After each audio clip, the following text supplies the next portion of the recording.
네, 제24강입니다. 아브라함의 언약의 7 약속들 우리 계속 공부하고 있는데요. 지난 시간까지 6번째 약속인 바로 땅의 약속 공부해 왔습니다. 오늘 3번째 시간인데요. 자, 그렇다면 이 이스라엘에 주어진 이 땅의 약속 어떻게 성취되는가 한번 오늘 이 시간 한번 살펴보도록 하겠습니다. 이스라엘에 대한 땅의 약속은 크게 3가지 형태로 혹은 3가지 단계로 성취된다고 볼 수 있습니다. 이미 성취되어 왔고 지금도 성취되고 있고 그리고 앞으로도 또 계속 성취될 것입니다. 먼저 이스라엘의 역사 가운데 몇 차례 있었던 그 엑사일 기간 중에는 이 약속들이 어떻게 성취되었는가? 하나님께서 이스라엘이 쫓겨나고 난 다음에도 그 땅에 대한 그 이스라엘에게 주신 그 약속이 여전히 유효함을 뭔가 상징적으로 보이기를 원하신 부분이 있었던 것 같아요. 그래서 예를 들어서 우리가 대표적으로 생각할 수 있는 것이 이스라엘이 그 땅에서 쫓겨난 대표적인 사건이 2번 있었잖아요. 구약 때 바벨론 70년 포로 기간과 그리고 로마에 의해서 이스라엘이 그 땅에 쫓겨나고 이때는 좀 길었죠. 근 2000년 가까이 열방 가운데 이렇게 쫓겨나가 있었는데 사실은 아주 소수의 유대인들로 하여금 그 땅에 거주하게 하셨다. 그래서 그러한 것들은 어떤 의미로는 이 하나님의 땅의 약속들이 여전히 유효하다는 것을 상징적으로 보여주는 것이고 또 결국은 하나님께서 이 땅을 다시 그들에게 주실 것이라는 그 하나님의 약속의 확실성을 담보하는 어떤 행위라고 볼 수 있습니다. 그것을 이제 성경에서는 사실은 예언서에서 말하고 있는데 이사야서에서 그것을 거루터기라고 부르고 있습니다. 19세기에 이제 제가 말씀드렸죠. 19세기에 그 땅이 가장 이제 황폐해졌을 때가 본격적인 전 세계로부터 유대인 고토 기한이 시작되기 전에 그 땅이 가장 황폐해져 있을 당시에 제가 지난 강의에도 언급했던 마크 트웨인을 위시하여 아주 소수의 여행자들이 그 땅을 방문했을 때 그 땅 가운데 유대인을 보았다라는 그런 목격담이 전해지고 있습니다. 그런데 특별히 이제 그들 어디 모여 있었냐면은 예루살렘에 모여 있었어요. 예루살렘은 로마에서 거의 완전히 파괴됐음에도 불구하고 해마다 6월절마다 모여서 헤어지면서 외치는 구호가 내년은 예루살렘에서 라고 외쳤다고 합니다. 그래서 그런 어떠한 그 모든 유대인들의 영적인, 종교적인 그 삶의 중심이 예루살렘이었기 때문에 그 땅에 머무는 유대인들도 이제 주로 예루살렘 인근에 다른 지역은 진짜 황폐했기 때문에 못 살고 모여 살았는데 그래서 외부에서 온 여행자들이 예루살렘을 이제 당연히 오면 예루살렘을 가겠죠. 갔을 때 유대인들을 보긴 봤는데 거의 전부 다 거지와 같았다. 거지와 같은 그런 행색의 유대인들을 예루살렘에서 봤다고 합니다.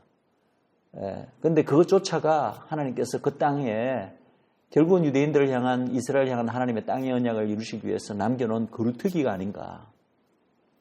자, 이사야서 6장 17절을 제가 읽겠습니다. 그 중에 10분의 1이 아직 남아있을지라도 이것도 황폐하게 될 것이나 밤나무와 상수리 나무가 배임을 당하여도 그 거루터기는 남아있는 것 같이 거룩한 씨가 이 땅의 거루터기니라 하시더라. 그 땅이 아주 황폐하더라도 왜냐하면 유대인들이 이제는 아마도 미래에 장차 로마에 의해서 유대인들이 아마 다 전 세계로 흩어지게 되는 그런 것을 우리 하나님은 당연히 다 아시겠죠. 그죠? 미리 아시고 이런 말씀을 하신 것 같은데 그렇더라도 그 땅에 내가 거루터기를 남겨두겠다. 이 거루터기는 바로 하나님의 언약의 씨앗이고 결국은 이 땅의 약속을 이루실 어떤 하나의 근거가 되시는, 그죠? 그것을 상징적으로 보여주는, 거루터기가 있어야지 이게 죽음같이 보이는 이 나무가 배임을 받아도, 밤나무와 상수리 나무가 배임을 당해도, 그 거루터기가 있으면 언젠가는 다시 그 거루터기로부터 살아날 거 아닙니까? 그런 어떤 존재를 아무리 그 땅이 황폐해도 남겨두겠다는 거죠. 그래서 이 땅의 언약에 대한 그 성취는 이런 의미에서는 이스라엘 민족이 설사 그 땅에서 쫓겨나 있던 기간에도 여전히 이들을 통해서 성취가 이루어지고 있다고 볼 수가 있는 거죠. 더 성경을 거슬러 올라가면요,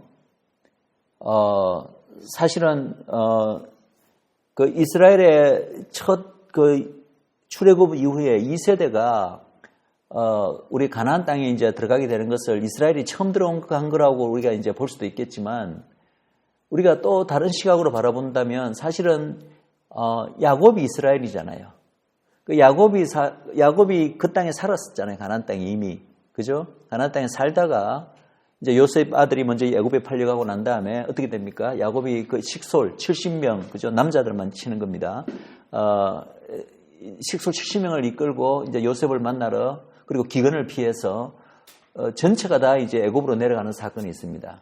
이것도 일종의 앞으로 미래에 있을 이스라엘 민족의 어떤 가장 원초적인 엑사일이라고 볼 수가 있습니다. 물론 그 엑사일을 하게 된 것은 하나님의 말씀에 꼭 불순종한다는 의미가 아니라, 어떻게 보면 그것은 하나님의 요셉을 이제 인간적으로는 요셉을 만나러 가는 거죠. 그렇지만 그 자체가 이스라엘 민족을 이제 애굽 땅에서 큰 민족으로 마치 인큐베이터처럼 그렇게 키워서 하나님의 그 이스라엘의 육적 자손을 만들어서 하나님의 구속사에 어떤 중요한 하나의 통로로 사용하시고자 하는 하나님의 어떤 그 계획에 따른 것이었죠. 그래서 그 당시 야곱과 그의 일족 70명이 애굽 땅으로 내려간 것 자체가 우리가 보기에는 1차 바벨론 포로 이전에 1차적으로 이스라엘의 엑사일이라고 또 볼 수 있습니다. 그렇다면 모세 때 출애굽한 이스라엘이 이제 가나안 땅에 들어가는 것은 우리가 처음 그 땅 약속의 땅으로 들어간다기보다는 그것조차도 이미 하나님의 약속의 성취로서 당연히 가나안 땅 약속의 성취죠. 그러나 귀한 사건으로 우리가 볼 수가 있다는 것입니다. 그리고 우리가 그래서 또 하나 생각해 봐야 될 것은, 우리가 흔히 애굽을 이야기할 때 애굽은 바로 온 열방을 상징한다. 이방을 상징한다. 그리고 이 애굽의 왕 바로는 바로 이방을 다스리는 온 열방을 그 불신자들을 통해서 다스리는 어떤 그런 악한, 특히 마지막 때에 어떤 그런 존재를 상징한다고 우리가 이야기를 하잖아요. 그렇다면 야곱이 식소를 이끌고 애굽 땅으로 들어가는 것은 곧 이스라엘이 그 땅에 머물지 않고 열방 안으로 들어가는 걸 말합니다. 열방 안으로 나아가는 걸 말합니다. 그럼 그것이 꼭 징계의 의미였나? 아니면 그 안에 어떠한 열방 가운데서 이스라엘이 어떠한 역할을 면면히 수행하기 위함인가? 이러한 부분들을 우리가 한 번은 생각해 볼 필요가 있다는 거죠. 그것은 바로 야곱의 일가족이 애굽 땅으로 들어간 것을 우리가 생각하면 그렇습니다. 그리고 아무리 엑사일 이후에 이제 궁극적인 귀환은 역시 마지막 때 바로 지금이죠, 그죠? 우리가 지금 눈으로 목도하고 있는 전 열방으로부터의 이스라엘 유대인들의 고토 기한입니다. 그래서 이 세 가지 제가 형태로 이 땅의 약속이 성취된다고 했는데, 두 번째 성취되는 이 형태는 뭐냐면은 엑사일한 이스라엘이 반복적으로 결국은 약속의 땅으로 돌아가는 것을 통해서 하나님께서 그 약속의 성취를 계속해서 확인하고 재확인해 보여주시는데, 궁극적으로는 지금 일어나고 있는 전 열방으로부터의 이 고토기한, 저는 이것이 마지막 기한이라고 이제 보고 있는데요. 하나님의 구속사 안에서 이것을 통해서 이제 궁극적인 이 땅의 약속을 이루고 계신다. 사실은 궁극적인 성취는 세 번째 단계입니다. 이 세 번째 단계는 뭐냐면은 장차 이제 주님의 재림하심으로 이루어질 메시아닉 왕국에서 마침내 이 이스라엘의 이 땅의 약속이 궁극적으로 성취됩니다. 그 부분은 우리가 나중에 좀 보겠지만, 한마디로 그때가 되면 이스라엘은 다시 그들의 원래부터 받았던, 아브라함 때부터 받은 그 약속의 땅에 다 모이게 되고, 다 모여 살게 되고, 그곳에서 이 땅에 다시 임하사 하나님의 백성과 이 땅을 통치하시고 온 열방을 다스리실 그 예수 그리스도와 함께 제사장 국가로서 이스라엘은 그들의 약속받은 땅에 영원히 거하며 살게 될 것입니다. 그것이 바로 사실은 아브라함 때부터 주어졌고 그 이스라엘로 이어진 그들에게 주어진 땅의 약속의 마침내 마지막 성취, 궁극적인 성취라고 볼 수가 있습니다.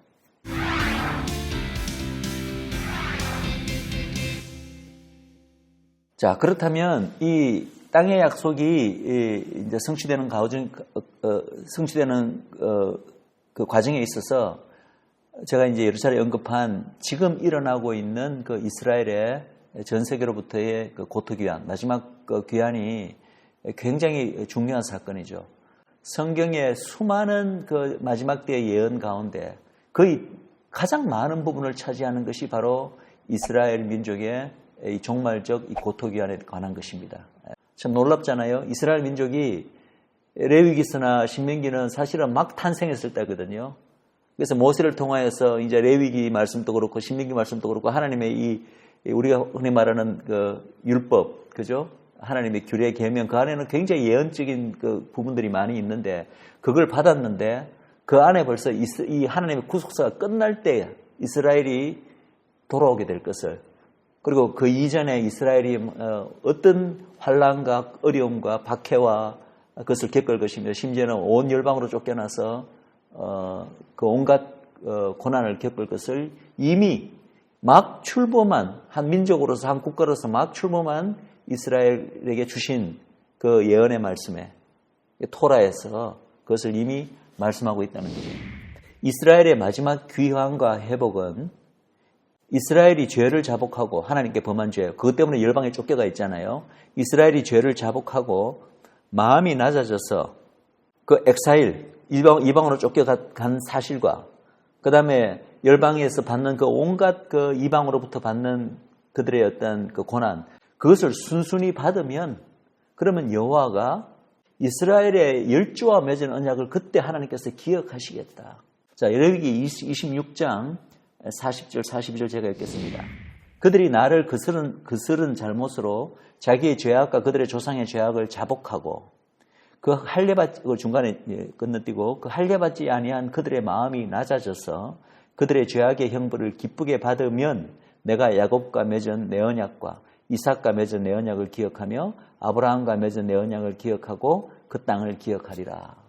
하나님이 정하신 그 형벌, 그죠? 열방에서 열방 유수의 그 형벌을 받게 된다면 결국은 하나님께서 그들을 이제는 그 땅으로 다시 회복시키시는데 그 이유가 뭐냐 하면은 뭐 때문이라고요? 바로 아브라함과 이삭과 야곱과 맺은 그 영원한 언약을 하나님께서 기억하시고 그것을 성취하시기 위해서 그들을 되돌이킨다고 분명히 이야기하고 계십니다. 자, 신명기 30장 1절에서 5절입니다. 내가 내게 진술한 모든 복과 저주가 내게 임함으로 내가 내 하나님 여호와로부터 쫓겨간 모든 나라 가운데서 이 일이 마음에서 기억이 나거든 너와 내 자손이 내 하나님 여호와께로 돌아와 내가 오늘 내게 명령한 것을 온전히 따라 마음을 다하고 뜻을 다하여 여호와의 말씀을 청종하면 내 하나님 여호와께서 마음을 돌이키시고 너를 긍휼히 여기사 포로에서 돌아오게 하시되 내 하나님 여호와께서 흩으신 그 모든 백성 중에서 너를 모으시리니 내 쫓겨간 자들이 하늘가에 있을지라도 내 하나님 여호와께서 거기서 너를 모으실 것이며 거기서부터 너를 이끄실 것이라. 내 하나님 여호와께서 너를 내 조상들이 차지한 땅으로 돌아오게 하사 내게 다시 그것을 차지하게 하실 것이며 여호와께서 또 내게 선을 행하사 너를 내 조상들보다 더 번성하게 하실 것이며. 바로 이 신명기의 말씀이 그대로 성취되고 있는 시대에 현재 우리가 살고 있는 거죠. 예. 또 여기 마지막 구절에 보면 조상들보다 더 번성하게 하실 것이다. 그 이스라엘의 운명은 이 말씀이 하나님의 말씀이 진리이기 때문에 이스라엘이 아무리 지금 열방으로부터 미움을 받고 왕따같이 따돌림을 받고 그죠? 핍박을 받아도 하나님께서 이렇게 약속하시잖아요. 너를 내 조상들보다 더 번성하게 하실 것이라고. 이 말이 뭐 이스라엘이 어려움을 겪지 않는다는 말은 아닙니다. 여전히 이스라엘 외열방들의 이스라엘 향한 그 어떤 그 박해와 그죠? 온갖 미움은 계속될 것이고 그것은 결국은 마지막 때 이스라엘을 예루살렘을 침공하러 오는 우리가 흔히 아마겟돈 전쟁이라고 불리는 상황에서 그것이 이제 절정에 도달하게 되겠지만 하나님의 눈동자인 이스라엘을 하나님께서 결국은 지켜내시고 이스라엘에게는 하나님 안에서 계속해서 이스라엘은 번성할 거라는 것입니다. 물론 그것에 궁극적으로 그렇게 되기 위해서는 이스라엘의 민족적인 영적 회복, 즉 바로 그들의 메시아인 예수 그리스도를 결국은 이 민족이 받아들임으로 말미암아 온 이스라엘이 구원을 얻게 되는 그것이 또 필수적인 하나의 반드시 있어야 될 과정이 되겠죠. 그리고 사실은 이렇게 이스라엘 민족을 다시 고토로 귀환하게 하시는 진짜 이유는, 진짜 원인은 바로 하나님이 그들의 열조에게 행하신 그 언약에 대해서 신실하시기 때문이고 그것은 바로 하나님의 긍휼이고 은혜입니다. 그래서 이스라엘의 회개는 반드시 있어야 됩니다. 있어야 되고 필수적이지만 그것은 하나님의 회복의 하나의 계기는 될지언정 그것이 하나의 어떤 조건이고 이유라고 보기보다는 진정한 이유는 바로 하나님의 긍휼과 은혜와 그분의 언약에 신실하십니다.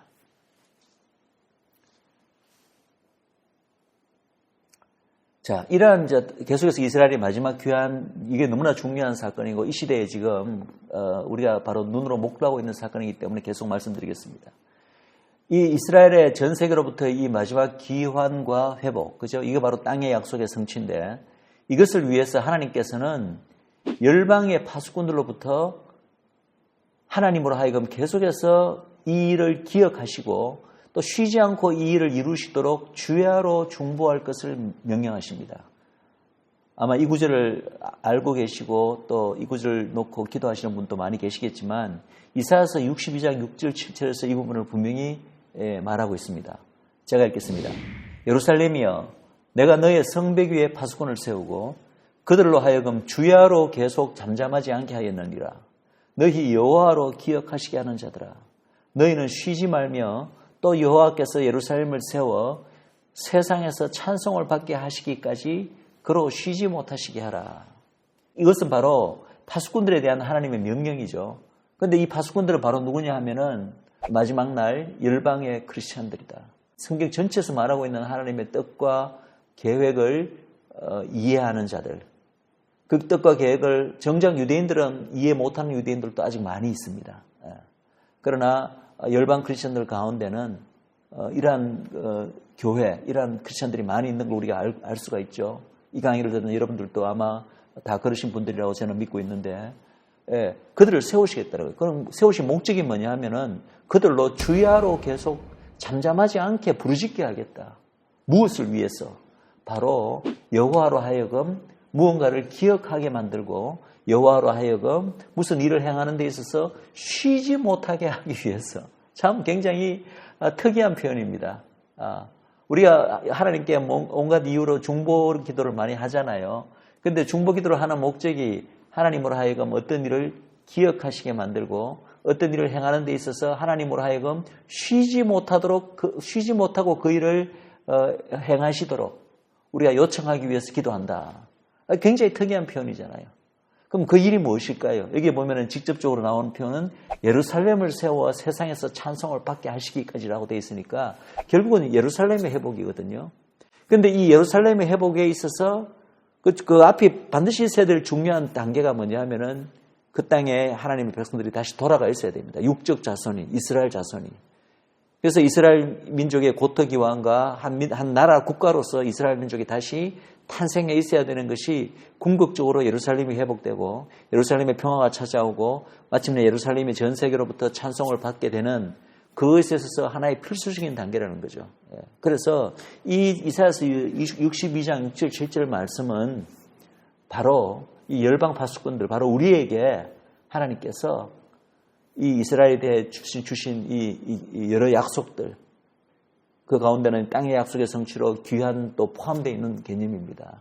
그리고 하나님께서는 이 일을 행하는 데 있어서 우리는 그냥 그걸 통상적으로 다 뭉뚱그려서 이스라엘의 회복 이렇게 이야기할 수 있습니다. 이 이스라엘의 회복의 개념 안에는 육적인 회복, 물리적인 회복, 영적인 회복 모든 개념이 다 들어가 있는 개념입니다. 물리적인 회복이라 하면 고토기환과 없던 나라가 생기는 것이고 또 번영을 누리는 것이고 그죠? 이런 것들이 다 육적 회복에 속하는 것이고 영적인 회복이라 하면 이제 하나님을 찾게 되고 무엇보다도 하나님이시고 하나님의 독생자이신 예수 그리스도를 마침내 그들의 민족이 기다려왔던 메시아로 고백하고 인정하는 또 그분을 그들의 신망으로 맞아들이는 것을 말합니다.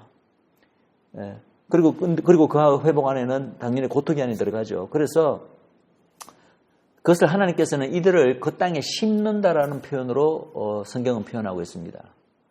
그런데 하나님께서 그들을 이 땅에 다시 심으시는데 그 심는 데 있어서 하나님께서 어떻게 표현하시냐 하면은 하나님의 마음과 정성을 다해서 그렇게 하시겠다고 표현하십니다.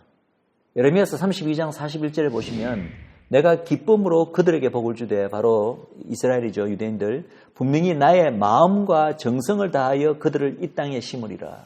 여러분 하나님께서 무슨 일을 행하시는 데 있어서 그냥 한마디 말만 하셔도 그 일이 그냥 이루어지고 무에서 유를 창조하시는 하나님 아니십니까? 근데 하나님께서 무슨 일을 이루시는데 내가 마음과 정성을 다해서 어떤 일을 행하겠다. 이렇게 표현하시는 것을 우리가 들어본 적이 있습니까? 근데 이스라엘을 다시 이 땅에 심는 거, 그 일을 행하시는 데 있으면 하나님께서 이렇게 행하시겠다는 거죠. 이 일이 하나님께 얼마나 막중하고 중요한 일인가를 우리가 이런 표현을 보면 알 수가 있습니다. 우리에게 마음과 정성을 다하여 하나님을 사랑하고 섬기라는 명령은 있어도 하나님이 무슨 일을 행하시는데 이런 표현을 사용하신다? 이거는 참 우리가 이것을 얼마나 하나님에게 있어서 이 일이 중요한 일인지. 그래서 사실은 예루살렘과 시온을 회복하는 데 있어서 이사야서 제가 인용은 안 했지만 62장 그 1절 2절 말씀을 보시면은 하나님께서 내가 그 일을 행하는 데 있어서 잠도 자지 않겠다. 쉬지도 않겠다. 그렇게 말씀하십니다. 같은 맥락이죠.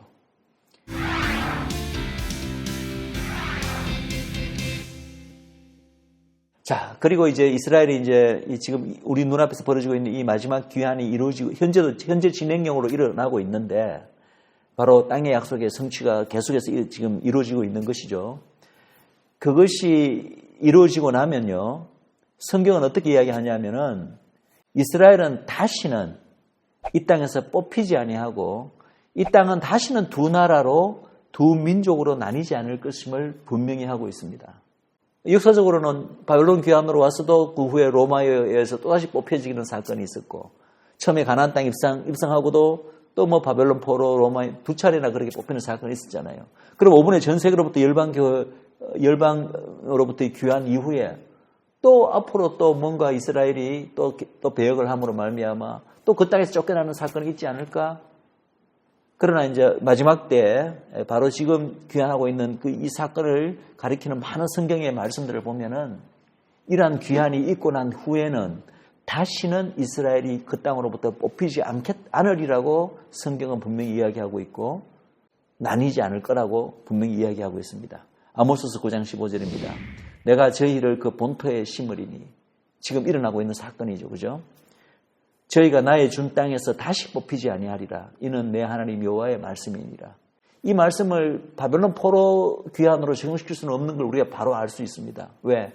포로 귀환 후에 로마에 의해서 다시 뽑혔잖아요. 그러니까 이 말씀은 바벨론 포로 귀환하는 그 앞에 본토에 심는다는 것을 바벨론 포로 귀환 사건으로 우리가 해석할 수 없는 거죠. 그게 지금 거기에 맞지 않는 말씀이죠. 바로 지금 일어나고 있는 바로 고토 귀환을 말하고 있는 것입니다.